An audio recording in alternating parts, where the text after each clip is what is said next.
नमस्कार साथियों, गौरव ज्ञान धारा में आप सभी का स्वागत है। आज भारत के भूगोल के अंदर अपन भौतिक प्रदेश में मैदान पढ़ने जा रहे हैं। अभी तक अपन ने हिमालय वगैरह सब पढ़ लिया है, हिमालय का विभाजन पढ़ा है, प्रादेशिक विभाजन पढ़ा है। हमें भी टाबरो अगर थे नहीं पढ़ो ना तो इंगो मतलब के थे पढ़नो चाहो नहीं हो, क्योंकि कंपटीशन तो भैया बहुत शानदार है।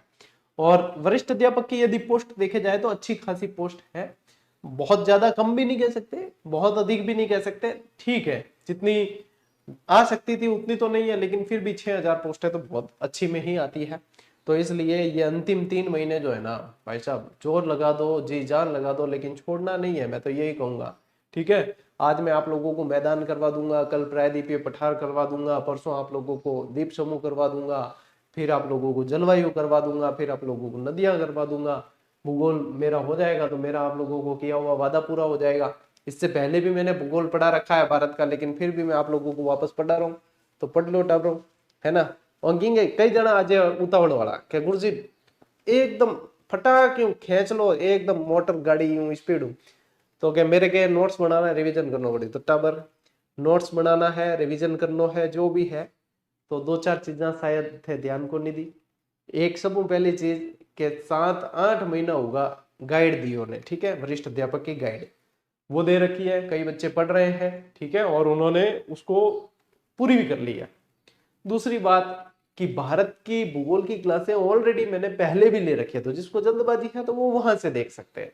क्या हाँ भाई, मानते हो कि उतावड़ है, जल्दी फटाक फैसला एक ही दिन में सारी भूगोल पढ़ ला, तो उससे देख सकते हैं। जिनके अंदर के हाँ हम साथ साथ में कर रहे हैं जीके के अंदर धैर्य के साथ, ये भी थोड़ा सा जो है क्लास हमारी आधे घंटे की क्लास चलती रहे कंटिन्यू, हमारी कंटिन्यूटी बनी रहे, और जो नई चीजें सर ऐड कर रहे हैं वो हम और अपडेट करते हुए आगे चलते रहे, तो वह रेगुलर यही चाल रही है ना। बाकी मैंने व्यवस्था आप लोगों की सारी कर रखी है। चैनल पर 3,000 क्लास है, और 3,000 क्लास में आप लोगों को ऐसा शायद ही कोई टॉपिक मिले जो मैंने नहीं पढ़ा रखा। आप लोग टॉपिक का नाम सर्च करो, आगे जीजीडी लिखो, आप लोगों को मिल जाएगा। इतनी सुविधा कर रखी है, लीला लहर कर रखी है, पोवारे 25 की सुविधा है, लेकिन ध्यान नहीं दो लाना तो नहीं हो सके कि भी। चलिए आज अपन मैदान शुरू करते हैं। देखो थोड़ा सा मैदान को अपन समझते हैं। यदि भारत के मैदान को अपन देखें तो मैदान में अपने सीधा का सीधा देखो क्या चीज आती है सबसे, अगर देख लोगे ना आप, कौन फोन कर रहा है टाइम, हमें टाइम लियो के कौन है भाई। देखो सबसे पहले ही आप देखोगे ना तो गंगा यमुना का मैदान इसे कहा जाता है। क्या कहा जाता है? गंगा यमुना मैदान के नाम से जानते हैं। ये मोस्ट इंपॉर्टेंट है कि हाँ हमारे दिमाग में मैदान आते ही कौन कौन से आते हैं? गंगा यमुना का मैदान आता है, और आ जाएगा आप लोगों को सिंधु का मैदान आ जाएगा, सिंधु का मैदान आ जाएगा। यहाँ पे बहुत सारे दोआब क्षेत्र हैं, और इसके अलावा फिर प्रायद्वीपीय नदियां आ जाएगी। क्या आएगी? प्रायद्वीपीय नदियां आएगी, तो उनके मैदान आ जाएंगे। ठीक है, ये तो है। लेकिन मुख्य चीज जो मैदानों में समझनी है ना, वो है मैदानों की शब्दावली। वो क्या है? मैदानों की शब्दावली, जो आप लोगों को मुख्य तौर पे समझनी है। मैं बताता हूं आप लोगों को, जहां से प्रश्न पूछे जाते हैं, जहां से आप लोगों को कंसेप्ट बना बना के प्रश्न पूछे जाएंगे, वो है मैदानों की शब्दावली से रिलेटेड। जिसमें एक तो आएगा आप लोगों के बांगर क्षेत्र। क्या आएगा? बांगर। एक आएगा आप लोगों के खादर आएगा, ठीक है। फिर एक आएगा आप लोगों के तराई क्षेत्र। क्या आ जाएगा? तराई क्षेत्र आ जाएगा। एक आएगा आप लोगों के भाबर। भाबर, ये तो है, चार मुख्य है ही। अब इसके अंदर और चलते हैं, रेह बूढ़ व्हील चार, ये सारी जो है अलग अलग तरीके से चीजें चलती है। अच्छा, मैदान के अंदर अपन देखें तो इस मैदान का निर्माण भी अपन जो है गोंडवाना लैंड से ही हुआ है। इसमें भी क्या आएगा? अपने गोंडवाना लैंड से ही इसका निर्माण भी माना जाता है। ठीक है, ये सामान्य चीज है। अब यहाँ पे जलोढ़ मिट्टी पाई जाती है वगैरह, ये आप लोग वैसे भी कर सकते हो। अब जो मुख्य चीज है वो आप लोगों को समझनी है। वो क्या है कि भाई ज्यादातर नदियां आप लोगों के कहां से आ रही है? आप लोगों के आ रही है हिमाचल प्रदेश से हिमाचल क्या आ रही है? हिमालय से आ रही है। ठीक है, ज्यादातर कहां से आ रही है आप लोगों के? हिमालय से नदियां आ रही है। अब देखो नदी जब निकलती है, नदी निकलेगी तो नदी जैसे ही निकलती है तो यहाँ पे जो है नीचे की तरफ आएंगे ना नदी के, नदी आई है भाई, नदी आई है, नदी आई है, ओहो हो, ठीक है, ये नदी आई है, नीचे की तरफ आएगी यहाँ पे, तो ये छोटे छोटे कंकड़ पत्थर वगैरह होंगे। ये क्या होंगे, कंकड़ पत्थर वगैरह होंगे। तो ये जो कंकड़ पत्थर वाला क्षेत्र है ये कहलाता है भाबर। ये क्या कहलाता है, भाबर कहलाता है। इसके अंदर तो नदी बहने लगती है, तो नदी का पानी दिखता नहीं है। इसमें आके ऐसा लगता है जैसे नदियां आई थी और गुम हो गई, अरे भाई कट गई, नदी आती ना। तो ये क्या, कंकर पत्थर के अंदर बहने लगती है यहाँ पे। ये क्षेत्र कहलाता है भाबर कहलाता है, ठीक है, भाबर कहलाता है। फिर देखो भाबर से आगे जैसे ही यहाँ पे जो है आगे बढ़ती है नदी यहाँ पे, तो ये वाला जो क्षेत्र आ जाता है ये कहलाता है तराई क्षेत्र। यहाँ पे जैसे ही आगे बढ़ी तब यहाँ पे नदियों का पानी जैसे ही आता है यहाँ फैलता है आके, तो ये कहलाता है तराई क्षेत्र। ये क्या कहलाता है, तराई क्षेत्र कहलाता है। यहाँ पे आके फैलता है और इस प्रदेश को जो तराई क्षेत्र होता है ना, इसे मच्छर वाला प्रदेश भी कहा जाता है। क्यों, क्योंकि पानी ज्यादा होने से एडवोकेट के काम बढ़ गए। और कंपनी वाला भी ई टाइम ही फोन करेगा जरूर, कंपनी वाला हो ही। शाबाश, मैं क्या कंपनी वाला रहे मतलब वही टाइम है कि हाँ गुरु जी पढ़ा था वही, हम क्या डिस्टर्ब करा। इतना झाड़िया भाई साहब, मैं इतना इनको मतलब क्या करूं, मैं बहुत पीड़ित हूँ इस मामले में, बहुत ज्यादा पीड़ित हूँ। डीएनडी पे भी नहीं डाल सकता, डीएनडी पे डालते तो कई सारे क्या है कि इंपॉर्टेंट कॉल्स वगैरह आते हैं वो छूट जाते हैं। भाई साहब इतना जीना हराम कर रखा है इन कंपनी वालों बैंक वालों ने वगैरह। इनको क्या है, ठेके पे दे दिया जाता है काम, क्या थे हम तेल पड़ो उनको, क्या करेंगे। और मेरे को लगता है ये हर एक व्यक्ति की पीड़ा है, जिसको लोन चाहिए उसको देते नहीं है, जिसको नहीं चाहिए उसको परेशान करना छोड़ते नहीं है। तो ये है तराई क्षेत्र, मच्छर वाला क्षेत्र है ये पूरा का पूरा। तो मैं क्या पढ़ा तो भूल जाया करूंगे मैं कहाँ पढ़ा रहा था, आगे मंद बुद्धि बालक, और फिर भूल जाता हूँ। तो अब देखो, अब मैं तो अब वापस तो याद आ गया कि हाँ ये तराई क्षेत्र है। अब तराई क्षेत्र से निकलने के बाद में फिर ये इस तरीके से ध्यान रखना, ये इस तरीके का क्षेत्र होता है। तो यहाँ पे जो ऊपर उठा हुआ क्षेत्र है, जो ऊपर उठा हुआ क्षेत्र है वो कहलाता है बांगर। वो क्या कहलाता है, बांगर। और जो नीचे की तरफ क्षेत्र दिखता है वो कहलाता है खादर। वो क्या कहलाता है, खादर। अब बांगर का मतलब क्या है, बांगर का मतलब है कि नदियां यहाँ पे, इसमें क्या ध्यान रखना है, यहाँ ये भाई साहब यहाँ नदियां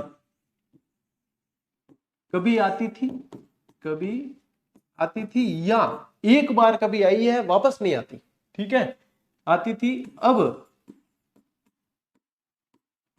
नहीं आती। अब यूं मत कहते होते क्या गुरु जी वो पानी है ना वो अटू ही तो खादर में जाए तो यहाँ पे क्यों नहीं आएगा। अरे भैया ये तो मैंने डायग्राम बनाया है, मतलब ये क्षेत्र जो है जमीन का ऊपर उठ जाता है, ये वाला क्षेत्र वहां पे पानी पहुंच नहीं पाता है, वही चीज है ये बांगर क्षेत्र। एक बार कभी आई थी नदियां, पुरानी जलोढ़ मिट्टी वाला क्षेत्र कहलाता है। ये क्या कहलाता है, पुरानी जलोढ़। बांगर के बारे में स्पेशल पूछा जाता है ये शब्द आप लोगों को, इसको कहा जाता है पुरानी जलोढ़ कहा जाता है। क्या कहते हैं, पुरानी जलोढ़। और खादर के बारे में ध्यान रखना, इसे कहा जाता है नई जलोढ़। इसे क्या कहते हैं, नई जलोढ़ कहा जाता है। ये भी आप लोगों को ध्यान रखना है, ठीक है। अब यहाँ पे क्या है, ये नीचा क्षेत्र है, इस पे हर वर्ष नदियां जो है बहती है और नवीन जलोढ़ मिट्टी को लेके आती है, दोमट मिट्टी को लेके आती है। नवीन जलोढ़ उपजाऊ मिट्टी हर वर्ष आती है, यानी कि मिट्टी जो है चेंज होती रहती है, यहाँ पे यहाँ उपजाऊपन ज्यादा होता है। तो ये जो आप लोगों को क्षेत्र है ना, ये सारे के सारे क्षेत्र इसमें ध्यान रखने हैं। अब देखो अब क्या होता है कि खादर जो क्षेत्र है, ये जो खादर क्षेत्र है, अब मैं आप लोगों को नया चलो पेज ले लेते हैं। अब इसमें क्या ध्यान रखना है, इसमें देखो ये जो खादर है, खादर वाला क्षेत्र है, इसमें फिर दो चीजें ध्यान रखनी है आप लोगों को। इसमें क्या ध्यान रखनी है, एक तो होता है रेह और एक होता है आप लोगों के बूढ़। एक तो होता है रेह और एक होता है बूढ़ क्षेत्र। जो रेह होता है ना, रेह के अंदर क्या ध्यान रखना है, यहाँ पे यहाँ सिंचाई के लिए पर्याप्त जल उपलब्ध हो जाता है। क्या ध्यान रखोगे, यहाँ सिंचाई के लिए, सिंचाई के लिए पर्याप्त जल उपलब्ध होता है। और बूढ़ वाला जो क्षेत्र है, यहां क्या होता है, यहां इसका विपरीत है, सिंचाई के लिए पर्याप्त जल उपलब्ध नहीं होता। तो ये खादर वाले के अंदर आप लोगों को रे और बुढ़ दो क्षेत्र स्पेशली ध्यान रखने पड़ेंगे। ठीक है, ठीक है। चलिए, अब जैसे नदियां आगे बढ़ती है, यहां तक ये तो समझ में आ गई चीजें, ये तो चीजें समझ में आ गई है। अब देखो, नदी जब आगे बढ़ती है तो क्या होता है, समुद्र की तरफ जाती है। नदी क्या जाती है, समुद्र की तरफ। तो एक आप लोगों के शब्दावली में आप लोगों को ध्यान रखना है, बील आता है। क्या आता है, बील लिखा आता है, और एक लिखा आता है चार। ठीक है, एक लिखा आता है चार। अच्छा, एक धांड भी मिलेगा, कहीं क्या मिलेगा, धांड भी मिलेगा आप लोगों को। तो धांड के अंदर क्या ध्यान रखना है, ये होती है क्षारीय झीलें होती है। ये क्या होती है, क्षारीय झीलें होती है, जिनको कहा जाता है ढांड कहा जाता है। जिनको क्या कहा जाता है, ढांड कहा जाता है। अब देखो, व्हील और चार क्या है, नदियों का जो जल है वो समुद्र का जल थोड़ा सा आगे आके नदियों के अंदर मिल जाता है, तो वो क्षेत्र कहलाता है। मतलब इसके अंदर भी क्या ध्यान रखना है आपको, व्हील और चार में भी देखो स्पेशली ध्यान रखना कि जो डेल्टा बनाती है नदियां, क्या है, समुद्र में गिरने से पहले किसका निर्माण करती है, डेल्टा का निर्माण करती है। और कुछ नदियां एस्चुरी का निर्माण करती है। जब समुद्र का पानी खुद आके आगे आकर नदियों के अंदर मिल जाता है तो फिर वो एस्चुरी कहलाती है। और जब नदियों का पानी जो है वो समुद्र में जाने से पहले फैल जाता है तो वो क्या है, डेल्टा का निर्माण करती है। वो क्या करती है, डेल्टा का निर्माण करती है। कई धाराओं में बढ़ जाता है। मतलब डेल्टा लिखना भी चाहो ना आप, तो डेल्टा के अंदर क्या ध्यान रखना है कि देखो, नदी का पानी जा रहा है, नदी समुद्र में गिरने से पहले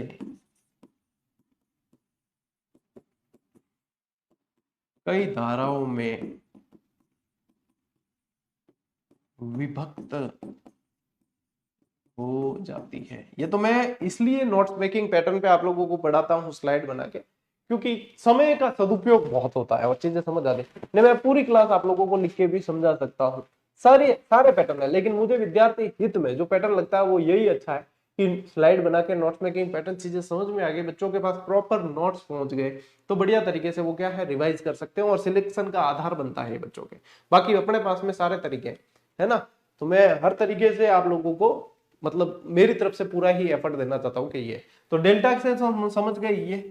ठीक है, अब डेल्टा वाला जो क्षेत्र है उसको ध्यान में रखना, उससे संबंधित है व्हील और चार। व्हील और चार उसी से संबंधित है। जब डेल्टा में क्या होता है, जैसे कि ये नदी जा रही है, जैसे कि ये नदी समुद्र में गिरने से पहले जा रही है। ठीक है, ये है आप लोगों के भैया, यहाँ पे समुद्र है, यहाँ पे क्या है, यहाँ समुद्र है, और यहाँ पे गिरने से पहले जा रही है। तो नदी क्या है, बहुत सारी धाराओं में बढ़ जाएगी, बहुत सारी धाराओं के अंदर बढ़ जाएगी। अब ये बढ़ जाएगी तो क्या होता है, जमीन भाई कुछ हिस्सा तो ऊपर उठता है जब भी तो धाराएं बनेगी, कुछ नीचे रह जाता है जहां से पानी जाता है। तो ये जो ऊपर उठा हुआ हिस्सा होता है वो व्हील कहलाता है, और जो नीचे रहता है हिस्सा वो चार के नाम से जाना जाता है। डेल्टा की बात कर रहा हूं मैं। ठीक है, ये शब्दावली से संबंधित प्रश्न पूछते हैं, इसीलिए आप लोगों को ये ध्यान में रखना है। तो यहाँ पे क्या आप ध्यान में रखेंगे, समुद्र में गिरने से पहले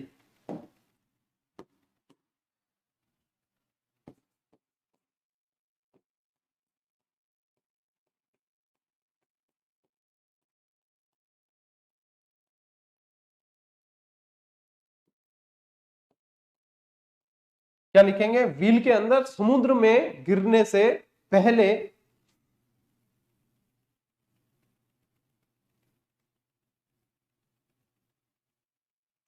क्या ध्यान रखेंगे, समुद्र में गिरने से पहले जहां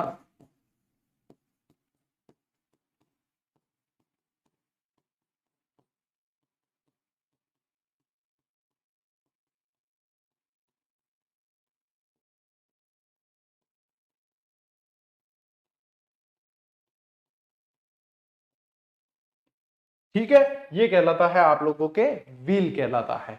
ठीक है, और चार के अंदर ध्यान रखेंगे, चार के अंदर आप लोगों को ध्यान रखना है, चार के अंदर मैंने थोड़ा सा आप लोगों को जो बता दिया वो उल्टा बता दिया। यहाँ पे चार के अंदर सूखा भाग होता है, चार के अंदर क्या ध्यान रखना है, सूखा ऊपर उठा भाग है, ऊपर उठा भाग है। थोड़ा सा यहाँ पे करेक्शन करेंगे अपन, यहाँ पे आप लोगों को ये यहाँ से ऊपर उठा भाग नहीं लिखना है, जहां पे समुद्र का जल मिलता है, ये लिखेंगे। और यहाँ पे जो है सूखा ऊपर उठा हुआ भाग होता है डेल्टा का, वो 4 कहलाता है। ठीक है, व्हील के अंदर क्या है, समुद्र में गिरने से पहले जो नदी का पानी जो समुद्र से मिलता है, तो वहां का जो वो भाग होता है वो व्हील कहलाता है, और ऊपर उठा हुआ जो भाग है उसका जो सूखा रह जाता है वो कहलाता है 4। वो क्या कहलाता है, 4 कहलाता है, और ये कहलाता है व्हील। ये किसके भाग है, ये डेल्टा के भाग है। और यहां से शब्दावली आप लोगों को पूछी जाती है, यहां से शब्दावली आप लोगों को पूछी जाती है, तो ये आप लोगों को ध्यान रखना है। अब ये वाली शब्दावली तो लिखो ही लिखो, साथ ही साथ में आप लोगों को तराई की भी एक शब्दावली बताऊंगा। चलो एक बार इसका स्क्रीनशॉट ले लो, फिर अपन आगे बढ़ते हैं।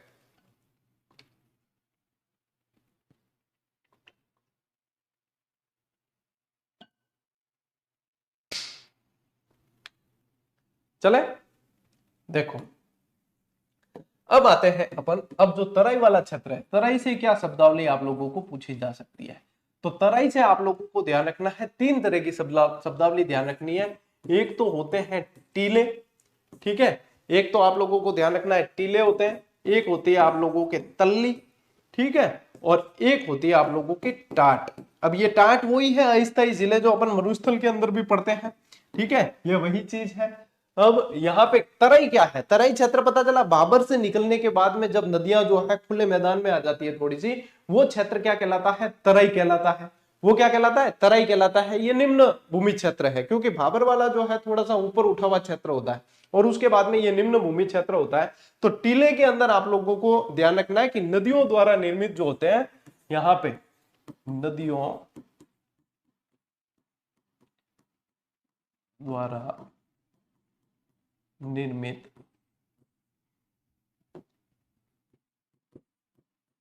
ऊंचा भूभाग।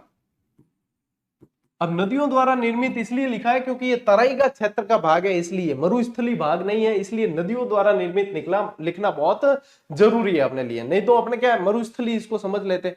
ठीक है, तो ये क्या होता है, इसके अंदर नदियों द्वारा निर्मित है, तो फिर क्या होता है, यहाँ पे जलोढ़ मिट्टी होती है। यहाँ पे कैसी मिट्टी होती है, जलोढ़ मिट्टी होती है, ये भी आप लोगों को ध्यान रखना है। ठीक है, अब तल्ली में क्या होता है, तल्ली में यही चीज है, नदियों द्वारा निर्मित ही है, नदियों द्वारा निर्मित, इसको ऐसे भी लिख सकते हो, या जलोढ़ मिट्टी को बीच में भी ला सकते हो, नदियों द्वारा निर्मित जलोढ़ मिट्टी का, जलोढ़ मिट्टी का निम्न भाग, निम्न भाग, ये ध्यान रखना है। और टाट के अंदर क्या होती है, टाट के अंदर होती है वर्षाकालीन अस्थायी झीलें, वर्षाकालीन अस्थायी झीलें। ठीक है, तो ये अपने तराई क्षेत्र के अंदर आप लोगों को ध्यान में रखना है। ये सारी शब्दावली आप लोगों के मैदान से संबंधित पूरी हुई, इसी के साथ मैदान की अपने क्लास पूरी होती है। या ऊंचे क्या, हाँ नहीं, अभी तो मैदान तो बताया नहीं आपको, सारे के सारे है। रचना दोआब किसे कहते हैं, बाहरी दोआब किसे कहते हैं, बिस्त दोआब किसे कहते हैं, सिंधु सागर दोआब किसे कहते हैं, गंगा जमुना का मैदान कैसे है, उसकी विशेषताएं क्या है, तो ये सारी तो बाकी है, ये तो अभी शब्दावली हुई है। अब अपन चलते हैं इन विशेषताओं की तरफ। ये तीनों चीजें ध्यान रखना, स्क्रीनशॉट लेना चाहो तो ले लो, क्योंकि ये चीजें बार बार आती है अपने। चलो टावर हमें चला आपा, देखो भारत के मैदान मुख्य विशेषताएं क्या क्या है, मुख्य विशेषताएं क्या क्या है, अवस्थिति और निर्माण देखेंगे। हिमालय पर्वत और प्रायद्वीपीय पठार के बीच है। अब भारत के अंदर उत्तर में तो क्या है, उत्तर में क्या है, हिमालय है, उत्तर में क्या है, हिमालय है, और दक्षिण में क्या है, प्रायद्वीपीय पठार है, प्रायद्वीपीय पठार है। इसके बीच में जो क्षेत्र पाया जाता है वो है आप लोगों के मैदानी क्षेत्र, वो क्या है आप लोगों का मैदानी क्षेत्र है। ठीक है, इसका निर्माण सिंधु, गंगा, ब्रह्मपुत्र और उसकी सहायक नदियों से बहाकर लाए गए जलोढ़ द्वारा होता है। जलोढ़ मिट्टी के जमाव के कारण ही इसका मैदान का निर्माण होता है। सबसे उपजाऊ भूभाग कौन सा होता है, मैदान वाला होता है। देखो यह भारत का नवीनतम भौतिक प्रदेश माना जाता है, जिसका निर्माण हिमालय की उत्पत्ति के बाद हुआ है। अब मुझे बताओ नवीनतम भौतिक प्रदेश क्यों है, नवीनतम भौतिक प्रदेश है क्योंकि इसका निर्माण जो हिमालय के बाद माना जाता है, और नदियां हमेशा जो है जल लाकर बहाकर जल लाती है और इनका जमाव होता रहता है, तो ये ध्यान रखना है। विस्तार और आकार देखेंगे तो लगभग 7.5 लाख वर्ग किलोमीटर इसका जो है क्षेत्रफल है, और पश्चिम में पंजाब से लेकर पूर्व में नागालैंड की सीमा तक लगभग 2400 किलोमीटर तक ये फैला हुआ है। पंजाब से ले अपने मतलब पाकिस्तान से शुरू कर दो इसको कि पंजाब आधा पाकिस्तान में, वहां से लगाकर और यहाँ नागालैंड तक जो है ये लगभग 2400 किलोमीटर फैला हुआ है। इसकी चौड़ाई 100 से 500 किलोमीटर के बीच है। चौड़ाई यानी कि लंबाई तो देखो यहाँ पाकिस्तान से लगा के नागालैंड तक जा रहे हैं, और चौड़ाई यानी कि ये चौड़ा कितना है, उत्तर से दक्षिण कितना है, तो लगभग कहीं पे 100 कहीं पे ज्यादा है, तो लगभग 100 से 500 किलोमीटर के बीच है। और पश्चिम में इसकी चौड़ाई अधिक है, जबकि पूर्व की ओर जाने पर यह कम हो जाती है। यह विशेष बिंदु है, क्योंकि जब ऐसी चीज आपको ध्यान होगी ना तो आप पिछड़ नहीं सकते, ये बात की गारंटी है। भाई आप डिस्कशन करो, आप डिस्कशन में भी किसी को पूछो कि आपने मैदान पढ़ा है, अपने दोस्त को पूछना, कहते मैदान बढ़िया है भारत का, क्या हाँ बढ़िया, तो बता मैदान पश्चिम में ज्यादा चौड़ा है क्या है, पूर्व में ज्यादा चौड़ा है? यदि उसको आता है तो यानी उसने ढंग से पढ़ा है।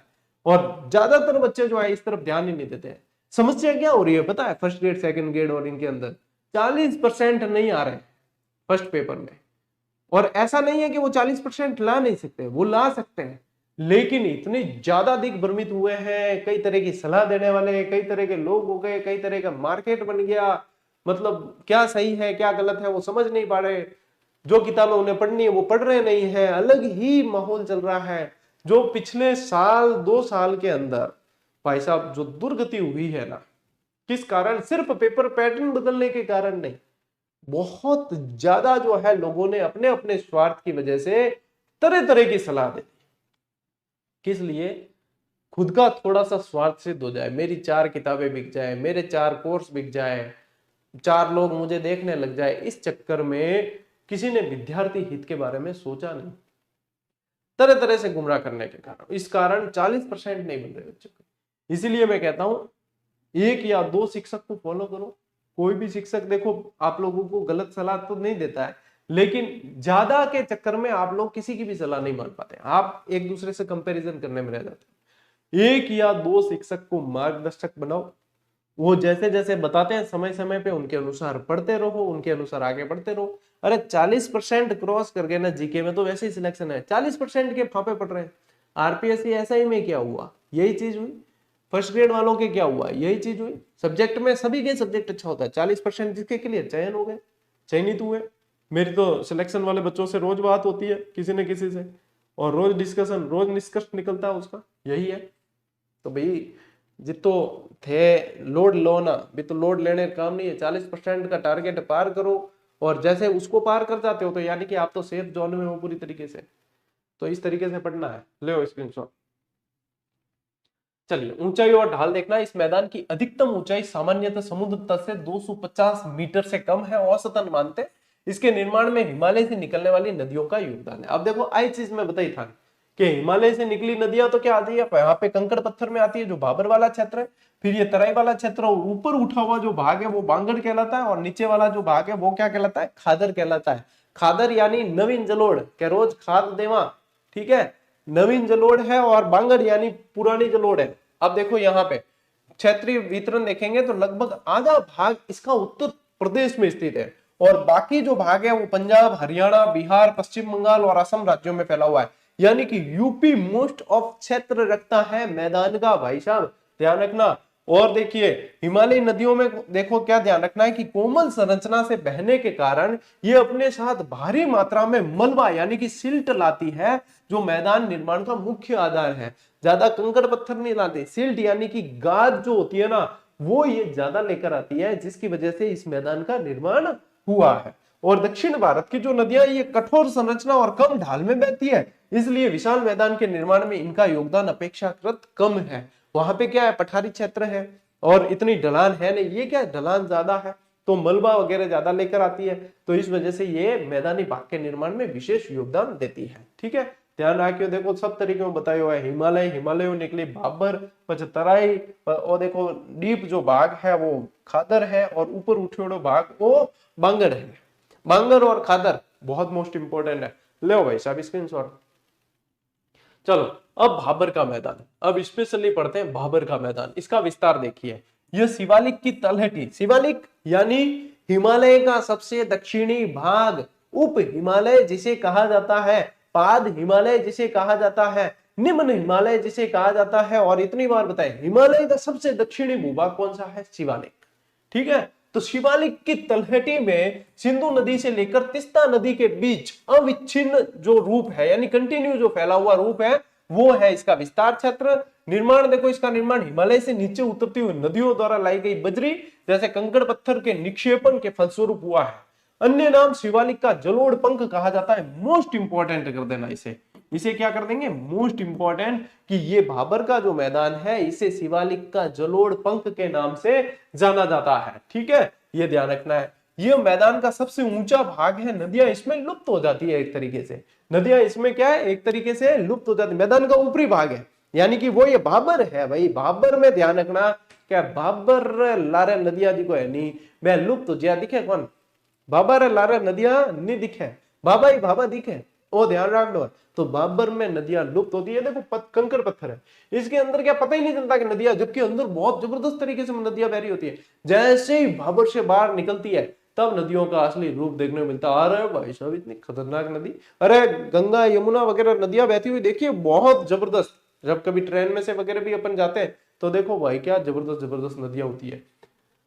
फिर देखो तराई प्रदेश, इसके बाद में क्या था? भाबर के जस्ट बाद क्या आता है? तराई प्रदेश। यह भाबर के दक्षिण में स्थित है। यहाँ कंकड़ पत्थर के साथ चिकनी मिट्टी और रेत का मिश्रण मिलता है। विशेषता क्या है? भाबर में लुप्त हुई नदियां यहाँ पुनः धरातल पर दिखाई देती है और नदियों का जल फैलने के कारण यहाँ दलदली क्षेत्र बन जाता है। घने वनों को काटकर अब यहाँ धान, गन्ना और जूट की खेती की जाती है। अब देखो, मैंने आप लोगों को स्टार्ट में ही भाबर, तराई, ये सारी चीजें समझा दी, तो यहाँ पे समझना कितना आसान हो रहा है। बिल्कुल दिमाग में बैठ रहा है कि हाँ भाई साहब कोई पिक्चर चल रही है क्या? हाँ, बाबर के बाद सर तराई बताएंगे, क्योंकि उसके बाद में अब देखो कंकड़ पत्थर वाला सीन खत्म, अब मैदान में आ गई। तो यहाँ पे क्या दलदली भूभाग का निर्माण कर देती है यहाँ पे, है ना? तो यहाँ पे ये चीज आप लोगों को ध्यान में रखनी है। लो स्क्रीनशॉट। चलिए, अब आता है अपने बांगड़ प्रदेश। देखो, ये पुराने जलोढ़ से निर्मित है। पुरानी जलोढ़ मिट्टी, ये ध्यान रखना ही रखना है। अपने बांगड़ आ जाए तो पुराने जलोढ़ से निर्मित इसे माना जाता है। और बाढ़ का प्रभाव देखिए, ऊंचाई पर होने के कारण यहाँ बाढ़ का पानी सामान्यतः नहीं पहुंच पाता। तो ये इंपॉर्टेंट है आपके समझ के हिसाब से, कि जब पूछते हैं कि बाढ़ मतलब बाढ़ का पानी जो है ये कैसे आएगा, ये आप लोगों के फिर आएगा कि इनमें से कौन से कथन सही है, कौन से नहीं है, या कथन कारण वाले सवाल के अंदर आ जाएगा। तब आप लोगों को जब पूछेंगे कि बाढ़ के कारण इसका निर्माण होता है, बाढ़ का नुकसान पहुंचता है यहाँ पे नहीं पहुंचता, तो बांगड़ ऊपर उठा हुआ भूभाग है, यहाँ पे बाढ़ का नुकसान नहीं पहुंचता। मिट्टी के प्रकार देखिए, प्रतिभूमि अपरदन के कारण ऊपरी मुलायम मिट्टी हटने से कंकड़ युक्त मिट्टी का ऊपर आना जो प्रतिभूमि कहलाती है, परत बन जाती है। रेह या कलर, अत्यधिक सिंचाई के कारण भूमि पर जमने वाली सफेद नमकीन परत होती है, वो रेह या कलर कहलाती है। और विस्तार देखिए, सतलज का मैदान और गंगा का ऊपरी मैदान है, वो बांगड़ प्रदेश का विस्तार माना जाता है। फिर आता है आप लोगों के खादर प्रदेश। ये नवीन जलोढ़ के निर्मित है और यहाँ नदियों के बाढ़ का पानी प्रति वर्ष पहुंचता है, जिससे नई उपजाऊ मिट्टी का निक्षेप होता रहता है। और बाढ़ का सर्वाधिक प्रभाव जो है ना, वो खादर वाले क्षेत्र में ही देखने को मिलता है। यहाँ हर वर्ष नदियां बहती ही बहती है। खादर यानी कि हर वर्ष नवीन जलोढ़ आएगी। इसका निर्माण उत्तर प्लीस्टोसीन काल में शुरू हुआ और वर्तमान में भी जारी, अभी भी बन रहा है ये मैदान, अभी भी इसका निर्माण जारी है, ये ध्यान रखना है। और स्क्रीनशॉट लेना है साथ ही साथ, ले टावरों स्क्रीनशॉट। ठीक टावरों, आगे बढ़ा। अब देखो, अब स्पेशली वर्गीकरण देखो आप लोगों के लिए कितनी मेहनत की है, सब तरीके से चीजें जो है आप लोगों को उपलब्ध करवाने के लिए। अब देखो विशेषता, मतलब एक तरीके से कंपैरिजन है, तराई क्षेत्र, बांगड़ क्षेत्र और खादर क्षेत्र, कंटिन्यू है ये भी। अब देखो मिट्टी, तराई के अंदर कैसी है, दलदली चिकनी मिट्टी पाई जाती है। बांगड़ के अंदर पुरानी जलोढ़ और इसके अंदर नवीन जलोढ़। स्क्रीनशॉट ले लो, चाहे यहां से प्रश्न छपेगा आप लोगों के, ठीक है। उपजाऊपन के अंदर देखो, ये जो मध्यम उपजाऊ खेती हेतु क्या है, सुधार इसके अंदर चाहिए। और ये कम, यानी कि पुरानी मिट्टी है तो कम उपजाऊ है। और खादर तो कह दो सर्वाधिक उपजाऊ है, क्योंकि नवीन जलोढ़ है यहाँ, तो ये सर्वाधिक उपजाऊ है। अब बाढ़ का पानी यहाँ पे तो ध्यान नहीं रखना है, यहाँ तो क्या है, तराई क्षेत्र दलदली हो जाता है। यहाँ तो क्या, बाबर से निकली है नदियां, तो दलदली क्षेत्र रहता है। तो यहाँ पे क्या है, यहाँ बांगड़ के अंदर ध्यान रखना है, बाढ़ का प्रभाव नहीं पड़ता। और यहाँ पे प्रति वर्ष बाढ़ आती है, यहाँ पे प्रति वर्ष बाढ़ आती है। और शब्दावली के अंदर ध्यान रखेंगे, बांगड़ के अंदर रेह, कल्लर और भूड, और यहाँ पे कछारी प्रदेश आपने को ध्यान रखना है, ठीक है, कछारी प्रदेश ध्यान रखना है। अब ये शब्दावली जो है ना, ये वाली शब्दावली, ये शब्दावली यहां भी यूज होती है। ठीक है, तो इसके अंदर अपने को दोनों के अंदर इसको ध्यान रखना, रे कलर बोर्ड वाली दोनों के अंदर ध्यान रखनी है। ठीक है, चलो आगे बढ़ते हैं। अब देखो विशाल मैदान के क्षेत्रीय उप विभाजन, जिसके अंदर सबसे पहले ध्यान रखना सिंधु पंजाब हरियाणा का मैदान। क्या? सिंधु पंजाब हरियाणा का मैदान, यानी सिंधु नदी से निर्मित जो पंजाब हरियाणा का मैदान है। अब ये मैप इसलिए लिया है मैंने कि यहाँ पे जो है इंडो गैंगेटिक ब्रह्मपुत्र प्लेन्स, यानी सिंधु गंगा और ब्रह्मपुत्र का मैदान पूरा का पूरा इसके अंदर आता है। अब यहां देखोगे तो देखो ये प्लेन ऑफ पंजाब है, मालवा प्लेन ऑफ पंजाब है, ये पंजाब का प्लेन है, यानी कि ये पंजाब का मैदान। यहाँ पे देखोगे तो ये राजस्थान का मैदान बता रखा है, तो इसमें क्या है, मारवाड़ प्लेन्स के अंदर ये ध्यान रखना आपने, यहाँ पे तो चंबल बनास वगैरह वो मैदान है। फिर यहाँ पे देखोगे तो मालवा का पठार है, ये बुंदेलखंड का पठार है यहाँ पे, और ये पूरा गंगा का मैदान जो हरा हरा दिख रहा है ये गंगा का मैदान है। इस तरफ जाओगे तो ब्रह्मपुत्र का मैदान है, जिसे मेघना पद्मा आदि नामों से जाना जाता है, जो अपन आगे पढ़ेंगे। यहाँ ऊपर पूर्वोत्तर की तरफ चले जाओगे तो असम का मैदान आ जाता है। ठीक है, तो ये ध्यान रखना है। चलिए देखो ये मैदान अरावली के पश्चिम की ओर स्थित है और इसका अधिकांश हिस्सा पाकिस्तान में है। ठीक है, जबकि भारत में इसका विस्तार पंजाब, पश्चिमी हरियाणा और पश्चिमी राजस्थान के अंदर देखने को मिलता है। अब राजस्थान में सर कैसे होगा, तो घग्गर नदी जो है ना, इसके कारण राजस्थान में देखने को मिलता है। इसका निर्माण मुख्य रूप से सतलज, व्यास और रावी नदियों के द्वारा हुआ है और इस मैदान की औसत ऊंचाई 250 मीटर है। ठीक है, यह मैदान मुख्य रूप से बांगड़ मिट्टी यानी पुरानी जलोढ़ से निर्मित है। ये इंपॉर्टेंट फैक्ट हो गया। थान पूछ भी सके कि बताओ सिंधु का जो मैदान है या पंजाब हरियाणा वाला मैदान है, उसके अंदर कौन सी मिट्टी ज्यादा पाई जाती है, तो ये बांगड़ का हिस्सा है। ये कैसा है, बांगड़ का हिस्सा है, यानी पुरानी जलोढ़ पाई जाती है। और विशेष ध्यान रखना बैट और ठमज यहाँ शब्द चलते हैं, नदियों के किनारे पाई जाने वाली बाढ़ ग्रस्त क्षेत्र की एक संकरी पट्टी है, जिसको क्या कहा जाता है, बैट कहा जाता है या ठमज कहा जाता है। ये भी बहुत इंपॉर्टेंट है आप लोगों के लिए। ठीक है, लीजिए भैया स्क्रीनशॉट, सिंधु पंजाब हरियाणा का मैदान।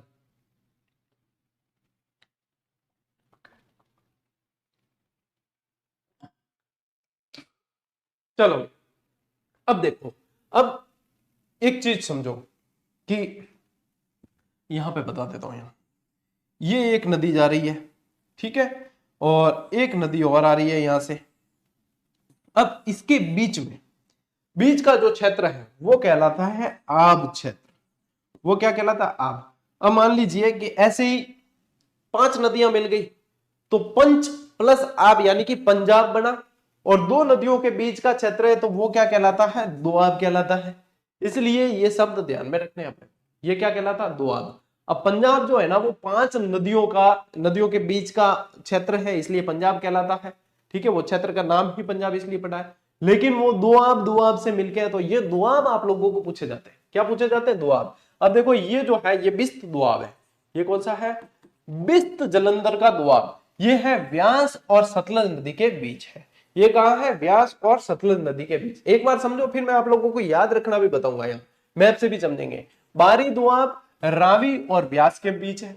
रचना रावी और चिनाब के बीच है। चाच दोआब चिनाब और झेलम के बीच है। सिंधु सागर दोआब झेलम, चिनाब और सिंधु के बीच है, यानी सिंधु नदी और फिर आप लोगों के आ जाएगी झेलम नदी, इसके बीच है। अब देखो यहाँ पे याद रखना कितना आसान है, विस्त लिखा है ना, तो यहाँ पे मैंने इसीलिए पहले विस्त लिया था यहाँ, तो ये वी लिखने से क्या आता है, व्यास नदी याद आ जाती है, और स से क्या आ जाती है, सतलज याद आ जाती है। ठीक है, तो विस्त लिखते हैं ना तो ये इसी के अंदर ट्रिक आ जाती है इसकी। अब क्या आया अपने, रावी आ गया ना, तो र से अपने क्या आ जाएगा, बारी का ये आ गया आप लोगों के र। ये ध्यान रखना, ये याद नहीं भी रहे तो देखो यहां से आ जाएगा, जैसे कि ये तो आ गया र से रावी, रचना दोआब है, और च से आप लोगों के चिनाब, ऑटोमेटिक इसके अंदर ही दे रखा है, तो रचना आ गया। अब यहाँ पे देखो चाज है, तो च से चिनाब, और ज लिखा है अपन ने, इसको क्या कर दिया, झ कर दिया, तो झ से झेलम, फिर यहाँ पे झेलम, और आप लोगों के क्या आ गया, सिंधु। ठीक है, तो यहाँ पे क्या ध्यान रखना है, सिंधु सागर दोआब। ये याद रखना यहीं से आसान हो जाता है, यहीं से ये चीजें याद रखनी आसान हो जाती है, क्योंकि इसी के अंदर ट्रिक दे रखी है। अब देखो यही चीज अपने यहाँ पे देखते हैं, सिंधु सागर दोआब। सिंधु सागर यानी कि सिंधु नदी से शुरू होता है, सिंधु से शुरू हो रहा है, और देखो झेलम क्या है, अपने झेलम है, इसके इस तरफ चिनाब नदी है। अब क्यों झेलम चिनाब दोनों कहा, क्योंकि चिनाब देखो ऊपर भी इसका बेसिन है, तो ये आ गया आप लोगों की सिंधु सागर, सिंधु नदी और झेलम के बीच आ गया, सिंधु नदी और झेलम के बीच। अब ये रही आप लोगों की झेलम नदी आ रही है और ये चिनाब आ रही है, इन दोनों के बीच में, झेलम और चिनाब के बीच में कौन सा आ रहा है, आपके छाछ दोआब आ रहा है। ठीक है, यहाँ पे जैसे लिखा हुआ है ना, ये छाछ दोआब है, छाछ दोआब है। अब देखो चिनाब नदी, ये चिनाब नदी है और ये कौन सी आपके रावी नदी, तो ये देखो ये चिनाब नदी और रावी नदी कौन सा आ गया, रचना दोआब आ गया। ठीक है, रचना दोआब आ गया रावी और चिनाब के बीच। अब ये रावी नदी तो है ही, और यहाँ पे आप लोगों के आ गई कौन सी, व्यास नदी आ गई। यहाँ पे कौन सी आ गई आप लोगों के, ये व्यास नदी आ गई, देखो ये व्यास नदी। ठीक है, व्यास नदी आने से ये कौन सा हो गया आप लोगों के, बारी दुआब हो गया, ये बारी दुआब हो गया। और फिर यहाँ पे ये बिस्त दुआब है, व्यास नदी है ही और ये सतलज आ गई, तो ये बिस्त दुआब। और ये पूरा जो क्षेत्र है यही कहलाता है आप लोगों के पंजाब कहलाता है, यही क्या कहलाता है, पंजाब कहलाता है। और ये नदियों को ध्यान रखना, ये नदियों को ऐसे ध्यान रखना, मैं यहाँ से ये मिटा देता हूँ जो मैंने यहाँ पे मार्किंग की है, क्योंकि नदियों के नाम बड़े क्लियर दिख रहे हैं एकदम, है ना। और ये मैप लिया भी इसीलिए है कि ये चीज आप लोगों को बहुत अच्छे से समझ में आएगी, और यही मेन चीज है जो आप लोगों को समझनी है, दोआब के मामले में ये चीज पूछी जाएगी। ठीक है, ले स्क्रीनशॉट। अब आगे बढ़ते हैं, ये सिंधु अपने तंत्र, सिंधु तंत्र तो पूरा नहीं हुआ, सिंधु नदी वो अफवाह में अलग से पढ़ेंगे। एक बार अपन ने सिंधु का मैदान पढ़ लिया, अब आते हैं गंगा के मैदान पे। विस्तार देखिए, इस मैदान का फैलाव मुख्य रूप से उत्तर प्रदेश, बिहार, झारखंड और पश्चिम बंगाल में है। इसका निर्माण ग्रेट हिमालय से निकलने वाली, ग्रेट हिमालय यानी वृहद हिमालय से निकलने वाली गंगा नदी और उसकी सहायक नदियों के से लाए हुए अवसादों से होता है। यदि इसका वर्गीकरण देखें तो देखो, गंगा के उत्तर में विभाजन है इसका, और गंगा नदी उत्तरी भाग को दो विशिष्ट क्षेत्रों में बांटा जाता है। एक तो माना जाता है इसमें रोहिलखंड का मैदान, और दूसरा माना जाता है अवध का मैदान। जो रोहिलखंड का मैदान है वो गंगा के उत्तर में स्थित है, और ये जो है गंगा के उत्तर से पूर्वी भाग में विस्तृत है। कौन सा, अवध का, गंगा के उत्तर में स्थित पूर्वी भाग है, और ये गंगा के उत्तर में स्थित है पश्चिमी भाग। ये कौन सा है, रोहिलखंड वाला पश्चिमी भाग है, और अवध वाला कैसा है, पूर्वी भाग है। ध्यान समझ में आ रहे हैं, रोहिलखंड जो है वो पश्चिमी भाग है गंगा के मैदान का, और ये जो है अवध का मैदान है ये पूर्वी भाग है। ठीक है, अब देखो और इसका वर्गीकरण देखें तो ऊपरी गंगा का मैदान पश्चिमी उत्तर प्रदेश में फैला हुआ है, मध्य गंगा का मैदान पूर्वी उत्तर प्रदेश और उत्तरी बिहार के अंदर है, और निम्न गंगा का मैदान ये पश्चिमी बंगाल के अंदर है। अब ये कैसे समझोगे, ये ऐसे समझना है कि नदी बह रही है इस तरफ, नदी बह रही है इस तरफ, तब आपको ध्यान रखना है कि पश्चिमी उत्तर प्रदेश। ठीक है, क्या ध्यान रखना है, पश्चिमी उत्तर प्रदेश है। फिर मिड में देखो, मध्य गंगा का मैदान जो है वो क्या हो गया, पूर्वी उत्तर प्रदेश आ गया। अब क्या आ गया, पूर्वी उत्तर प्रदेश आ गया, और क्या आ गया, उत्तरी बिहार आ गया, और क्या आ गया, उत्तरी बिहार आ गया। ठीक है, अब क्या आया आपके निम्न गंगा का मैदान, तो ये आ गया आप लोगों के यहाँ पे। तो देखो ये क्या है, ये है ऊपरी, ये है मध्य, और ये है निम्न। ठीक है, निम्न गंगा के मैदान में फिर ये आ गया पश्चिम बंगाल, फिर ये आ गया पश्चिम बंगाल। आगे बात समझ टावरो, गंगा नदी बह रही है जिस तरफ, उस तरफ से आप लोगों को ध्यान रखना है कि इसका ये क्षेत्रीय विभाजन इस तरीके से दे रखा है। लो स्क्रीनशॉट। अब देखो गंगा नदी के बारे में थोड़ा सा और उद्गम वगैरह देखो। गंगा का उद्गम मुख्य रूप से गंगोत्री ग्लेशियर और अलकनंदा, ठीक है, अलकनंदा ग्लेशियर से माना जाता है। अब देखो भागीरथी नदी, ये गंगोत्री के गोमुख स्थान से निकलती है, इसमें भिलांगना और टिहरी नदी का जल मिलता है, भिलांगना और टिहरी का। देवप्रयाग, भागीरथी और अलकनंदा का संगम देवप्रयाग यानी पंच प्रयाग में से एक में होता है, जहां से ये गंगा कहलाती है। हालांकि ये गंगा नदी में आप लोगों को पूरा डायग्राम बना के बहुत व्यवस्थित तरीके से कराऊंगा, तो एक बार आप जो है ऐसे पढ़ लें कि हाँ मैदान के अंदर क्या क्या आ रहा है। बाकी मैं पूरा बताऊंगा आपको, देवप्रयाग, रुद्रप्रयाग, सोनप्रयाग सब बताऊंगा कि प्रयाग पे कौन कौन सी नदियां कैसे कैसे मिल रही है, तो वहां पे आप लोगों को चिंता करने की आवश्यकता नहीं है। अब देखो गंगा के मैदान का जो विस्तार है, उत्तराखंड, उत्तर प्रदेश, बिहार, पश्चिम बंगाल, पूर्वी राजस्थान, मध्य प्रदेश, छत्तीसगढ़ और झारखंड है। अब आप कहोगे पूर्वी राजस्थान में सर गंगा कहाँ बहती है, अरे गंगा की एक सहायक नदी बहती है चंबल, है ना, चंबल के अंदर मिलती है बनास, तो वो फिर देखो चंबल जाके मिलती है यमुना में, यमुना जाके मिलती है गंगा में, तो ये हो गया ना उसका बेसिन। देखो इसके अलावा आप लोगों को ध्यान रखना, टाल या जल्ला, गंगा के मैदान में स्थित जलोढ़ मृदा के क्षेत्र को स्थानीय रूप में टाल या जल्ला कहते हैं। बहुत बढ़िया प्रश्न, इंपॉर्टेंट, ठीक है, टाल या जल्ला, ये ध्यान रखना है। अब देखो गंगा के दोआब क्षेत्रों के नाम, अभी अपन ने देखे थे सिंधु के, अब देखो गंगा के दोआब मैदान का नाम और नदियां। देखो गंगा यमुना दोआब गंगा और यमुना के बीच ही है। रोहिलखंड का दोआब राम गंगा और गोमती। रोहिलखंड वाला कौन सा है? राम गंगा और गोमती। रोहिलखंड वाला कौन सा क्षेत्र था? पश्चिमी भाग था, है ना। अवध का मैदान जो पूर्वी भाग था वो है गोमती और घाघरा नदी। पूर्वी उत्तर प्रदेश का मैदान घाघरा और गंडक नदी। सारण या सारण का मैदान गंडक और बूढ़ी गंडक नदी। मिथिला का मैदान बूढ़ी गंडक और कोसी नदी। पश्चिम बंगाल का मैदान कोसी और महानंदा। याद करने का बढ़िया तरीका, क्रम से याद करो। देखो गंगा यमुना ये तो याद करने की जरूरत नहीं है, गंगा यमुना दोहाब। रोहिलखंड के अंदर याद रखना, र से रोहिलखंड और र से रामगंगा और गोमती।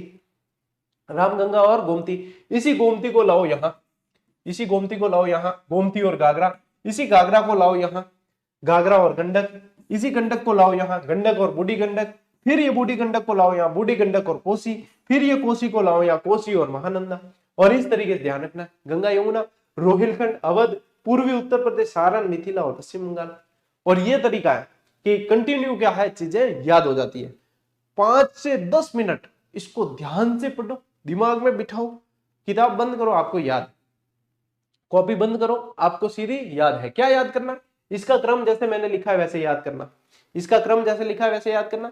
फिर अपने आप आएगा कि यहां से गोमती से यहां लिया है, गोमती से घाघरा, घाघरा से गंडक, गंडक से बूढ़ी गंडक, बूढ़ी गंडक से कोसी, कोसी से महानंदा।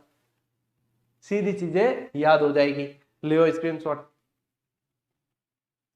अब देखो कुछ एनसीईआरटी फैक्ट लिए हैं मैंने आप लोगों के लिए मैदान से रिलेटेड, जो ध्यान रखना है। उत्तर का विशाल मैदान किन नदियों द्वारा है? सिंधु, गंगा, ब्रह्मपुत्र और इसकी सहायक नदियों से। उत्तर का जो मैदान है किस मिट्टी से निर्मित है? जलोढ़ मिट्टी से। उत्तरी मैदान कितने क्षेत्रफल में? 7 लाख वर्ग किलोमीटर के अंदर फैला है। मैदान की इसकी लंबाई जो अपने स्टार्ट में पढ़ी हुई है 2400 किलोमीटर, चौड़ाई 240 से 320। उत्तरी मैदान की विशेषताएं क्या क्या है कि सघन जनसंख्या की जनसंख्या ज्यादा ही होगी, घनत्व भी ज्यादा होगा, समृद्ध मृदावरण, पर्याप्त पानी की उपलब्धता, अनुकूल जलवायु और कृषि उत्पादक क्षेत्र है ये, ठीक है। नदी के निचले भागों में ढाल कम होने से नदी की गति कम हो जाती है, जिससे निर्माण होता है किसका? नदी द्वीपों का निर्माण होता है। फिर क्या होता है कि नदी का वेग कम हो गया, पानी कम हो गया, तो कुछ क्षेत्र स्थल का बच जाता है, तो वो द्वीप बना देते हैं, नदीय द्वीप। और अपने ये भी ध्यान रखना, विश्व का सबसे बड़ा नदीय द्वीप है माजुली द्वीप, ठीक है। क्या ध्यान रखोगे? माजुली द्वीप, वो ध्यान रखना ब्रह्मपुत्र नदी से बनता है। देखो यही नेक्स्ट फैक्ट यही है, सबसे बड़ा नदीय द्वीप कौन सा है? माजुली द्वीप, जो ब्रह्मपुत्र नदी पर है। नदियां अपने निचले भाग में गाद एकत्र हो जाने के कारण अनेक धाराओं में बढ़ जाती है। इन धाराओं को क्या बोलते हैं? वितरिकाएं बोला जाता है।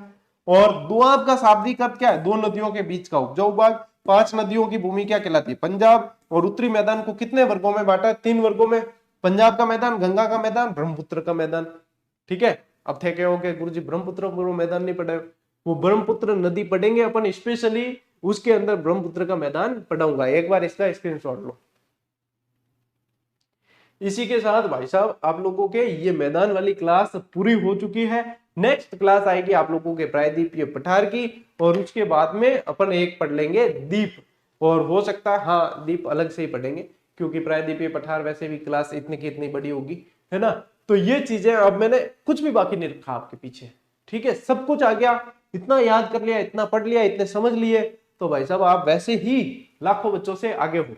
मैं कह रहा हूँ 40% टारगेट करो, 40% का क्राइटेरिया पार किया और देन मिटी, क्योंकि थे देख रहे हो थे खुद के 40% क्लियर नहीं हो रही है। सेकेंड पेपर बहुत अच्छा करके आते हैं, फर्स्ट पेपर में 40% नहीं होते, बताइए।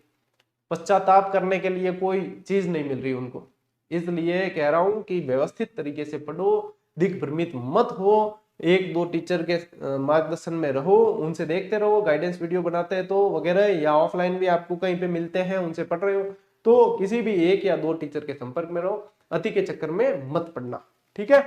चलिए बेटा आज की क्लास में इतना ही, अब मिलते हैं अपन अगली क्लास में, अगले सेशन में, तब तक के लिए राम राम, जय हिंद।